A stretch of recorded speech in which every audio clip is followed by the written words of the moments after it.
Chapter 36. Coronation of Fire. The dawn sky over Cardiff bled into gold and rose, painting the rebuilt towers in light like flame. Banners of silver and ember fluttered from every parapet, and below, the city breathed as one, waiting. From the edge of the cliffside approach, Decima Wren arrived not in procession but in silence. Sarenfe landed first, wings folding with a thunderous sigh as her claws touched stone. Decima dismounted in a single fluid motion, her boots hitting the ground like a spark dropped into dry kindling. No horn called her name, no trumpet blared. She didn't need them. Every eye in the square turned toward her. The city center had been scoured clean of war. Where once there had been rubble, now there stood a great circular platform, carved from dragonwood and edged in moonsteel. Magic radiated from it, not harsh but steady, protective, unified. On the platform stood a single object, a circlet of flame-forged silver, engraved with ancient spirals.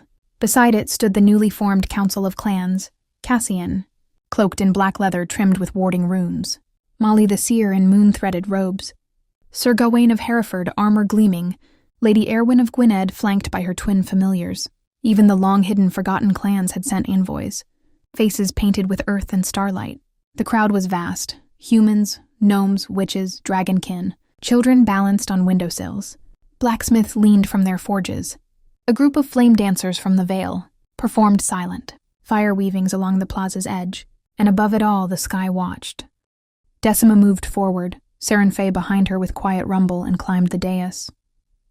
As she did, the wind rose, not strong but strange. It circled her ankles like a spell. Molly stepped forward and lifted the charter. "By the right of fire reclaimed," she said, her voice ringing like a bell. "And by the oath sworn in ash and blood, we gather to crown a sovereign not by birth but by bond." She unrolled the scroll, its silver ink shimmering with runes of binding and belonging.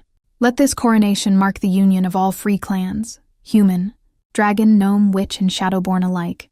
Cassian stepped forward. He carried the circlet with both hands, as one might carry a torch through storm. Their eyes met, his dark and steady, hers glowing with something more than reflection. "Ready?" he asked, too soft for anyone but her to hear. She didn't answer with words. She knelt. Cassian placed the crown upon her brow. It settled without weight. The moment the circlet touched her skin, something stirred. A tremor, like a heartbeat felt not through her chest, but through the ley lines themselves. The air shimmered faintly, and in the far distance, behind the cheers, something crackled. Lightning, without storm clouds. The crowd erupted. Cheers thundered against the marble walls. Sarenfe loosed a long stream of flame, not in warning, but in celebration. The great hall welcomed her like a hearth flame long unlit. Gone were the shattered windows and blackened beams. In their place rose archways of carved stone and polished dragonwood, with stained glass blazing from wall to wall. Dragons in flight, phoenixes rising, and witches with eyes like stars. The scent of resin and fresh parchment filled the chamber, the air tinged with the soft burn of ceremonial incense. At the heart of it all sat her throne. Not gold, not obsidian, a simple seat of smooth, dark wood inlaid with shifting crystal veins that pulsed faintly with ley line magic. It had no back higher than her shoulders, no armrests, just a place to sit and see all others as equals. Decima took her place. Sarenfe remained just outside, a shadow at the edge of the hall's great arched entrance. Cassian stood at her left, eyes scanning the crowd. Molly and the other council members filled the semicircle before her. Silence fell. "For too long," Decima began, her voice steady. "Power was hoarded, not shared. Secrets were guarded more fiercely than lives. That ends now." Molly unfurled a second scroll. "First edict," she read aloud.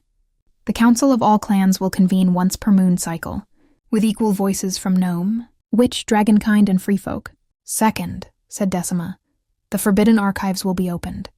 Knowledge shall no longer be a prison.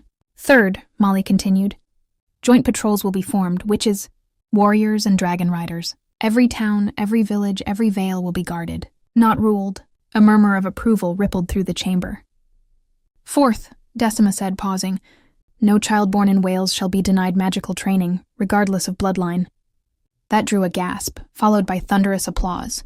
Even Lady Erwin nodded, the twin familiars at her side curling their tails in quiet approval. Outside, the city began to sing, pipes, drums, and bells echoed through the streets. The square had turned into a carnival of fire lanterns and enchanted market stalls.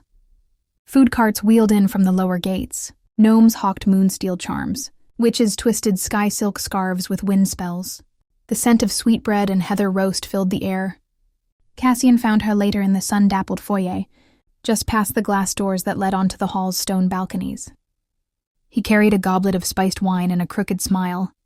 "You deserve this," he said, pressing the cup into her hand. She sipped it slowly, letting the warmth settle into her. "Just a moment of peace," he added. "Before the next storm." Decima smiled, though her gaze drifted.